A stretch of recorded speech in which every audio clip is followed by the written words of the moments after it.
बेटी, एक बार चल के लड़के को देख तो लो। मेरा दावा है कि लड़का तुम्हें बहुत पसंद आएगा।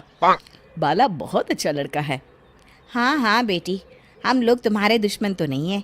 किसी अच्छे लड़के से ही तुम्हारी शादी करवाएंगे ना। आखिर तू हमारी इकलौती बेटी है। अच्छा ठीक है माँ, अब ज़्यादा भावुकतापूर्ण शब्दों का इस्तेमाल ना करो। मैं चलने के लिए तैयार हूँ। चलो फिर, बिना देर के हम सब चलते हैं। सभी बाला के घर पहुंचते हैं। अरे क्या बात है बहन जी, अभी तक आपका बेटा नहीं आया? जी बस आता ही होगा। तभी वहां बाला आता है। लो जी, आ गया मेरा बेटा। ये लोग तुझे देखने आए हैं और ये इनकी बेटी नम्रता है। बाला के सर पर बिल्कुल बाल नहीं होते। ये देख नम्रता और उसके परिवार वालों की आंखें फटी की फटी रह जाती है। ये तो टकला है। हे भगवान, माँ पिताजी, आप दोनों एक टकले से मेरी शादी करवाने वाले थे। अरे ये तो पूरा उजड़ा चमन है। देखो बेटी, इस तरह किसी का मजाक उड़ाना गलत है। किसी के बारे में इस तरह की बातें नहीं करते। बालों का क्या है, वो तो आते जाते रहते हैं। लड़का टकला है तो क्या हुआ, इंजीनियर है, अच्छा खासा कमाता है। आप चुप रहिए जी। इसकी तरफदारी इसलिए कर रहे हैं क्योंकि आपके भी सर पर बाल नहीं है। मैंने तो आपसे शादी कर ली, मगर मैं अपनी बेटी की शादी एक टकले से बिल्कुल नहीं करवाऊंगी। अरे ये क्या, कब से आप लोगों ने टकला टकला लगा रखा है? और माफ करना, तुम भी कोई हूर की परी नहीं हो। तुम लोग मेरे घर में आकर मेरी ही बेइज्जती कर रहे हो। निकल जाओ यहाँ से। हाँ हाँ तो जा रहे हैं ना, हमें भी यहाँ रुकने का कोई शौक नहीं है। नम्रता और उसके परिवार वाले उठकर वहां से जाने लगते हैं। तभी नम्रता का छोटा भाई जाते जाते कहता है, टकला। तेरा बाप टकला। और इस तरह बाला का रिश्ता टूट जाता है। फिर एक दिन सड़क के किनारे एक आदमी घूम घूम कर कंधी बेच रहा होता है। कंधी ले लो, कंधी, एक से बढ़िया एक कंघी ले लो, नए जमाने की कंघी ले लो। अरे भाई ये ले लो। घूमते घूमते वो बाला के पास पहुंच जाता है। अरे भाई साहब, कंधी लोगे क्या? ये लो। तभी उसकी नज़र बाला के सर के ऊपर पड़ती है। अरे माफ़ करना भाई साहब, आप इसे लेकर क्या करोगे? आपके सर पर तो बाल ही नहीं है। आपका तो स्टेडियम पूरा खाली है। चलता हूँ। कंधी ले लो, कंधी ले लो। कंधी वाले की बातें सुनकर बाला को बुरा लगता है।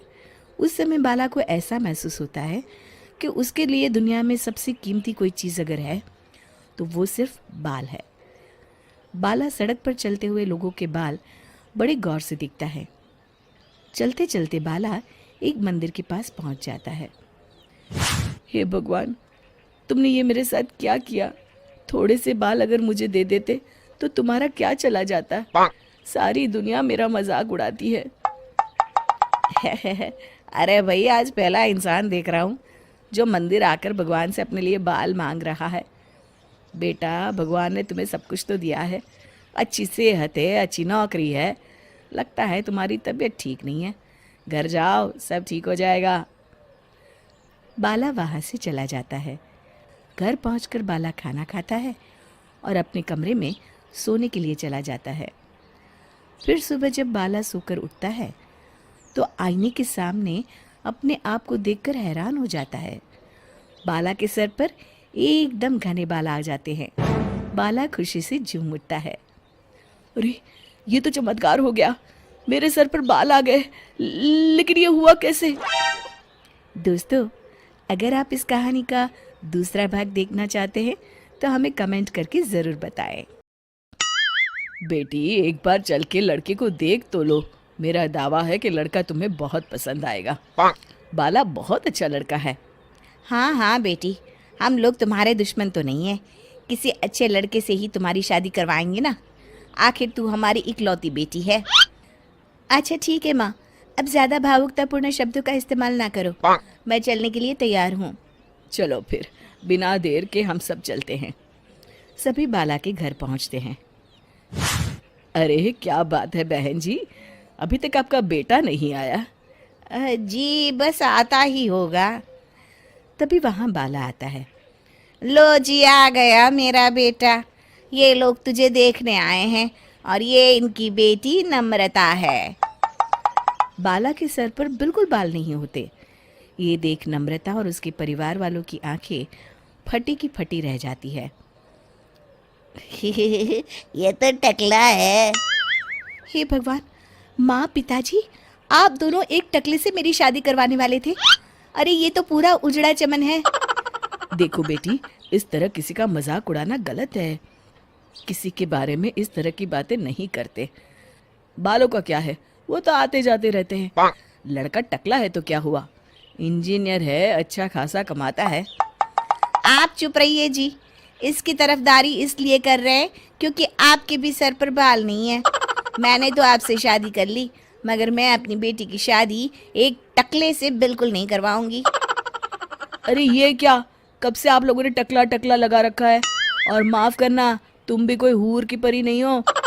तुम लोग मेरे घर में आकर मेरी ही बेइज्जती कर रहे हो। निकल जाओ यहाँ से। हाँ हाँ, तो जा रहे हैं ना, हमें भी यहाँ रुकने का कोई शौक नहीं है। नम्रता और उसके परिवार वाले उठकर वहां से जाने लगते हैं। तभी नम्रता का छोटा भाई जाते जाते कहता है, टकला। तेरा बाप टकला। और इस तरह बाला का रिश्ता टूट जाता है। फिर एक दिन सड़क के किनारे एक आदमी घूम घूम कर कंधी बेच रहा होता है। कंधी ले लो, कंधी, एक से बढ़िया एक कंघी ले लो, नए जमाने की कंघी ले लो।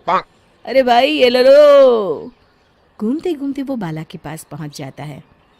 अरे भाई साहब, कंधी लोगे क्या? ये लो।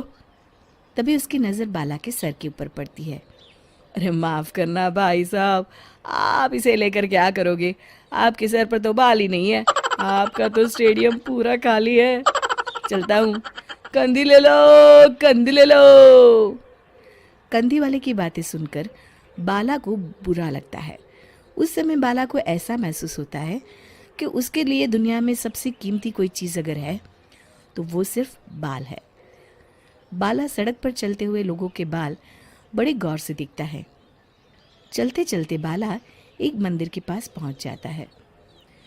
हे भगवान, तुमने ये मेरे साथ क्या किया? थोड़े से बाल अगर मुझे दे देते तो तुम्हारा क्या चला जाता? सारी दुनिया मेरा मजाक उड़ाती है। अरे भाई, आज पहला इंसान देख रहा हूँ जो मंदिर आकर भगवान से अपने लिए बाल मांग रहा है। बेटा, भगवान ने तुम्हें सब कुछ तो दिया है, अच्छी सेहत है, अच्छी नौकरी है। लगता है तुम्हारी तबीयत ठीक नहीं है। घर जाओ, सब ठीक हो जाएगा। बाला वहाँ से चला जाता है। घर पहुंचकर बाला खाना खाता है और अपने कमरे में सोने के लिए चला जाता है। फिर सुबह जब बाला सोकर उठता है तो आईने के सामने अपने आप को देखकर हैरान हो जाता है। बाला के सर पर एकदम घने बाल आ जाते हैं। बाला खुशी से झूम उठता है। अरे ये तो चमत्कार हो गया, मेरे सर पर बाल आ गए। लेकिन ये हुआ कैसे? दोस्तों, अगर आप इस कहानी का दूसरा भाग देखना चाहते हैं तो हमें कमेंट करके ज़रूर बताएं।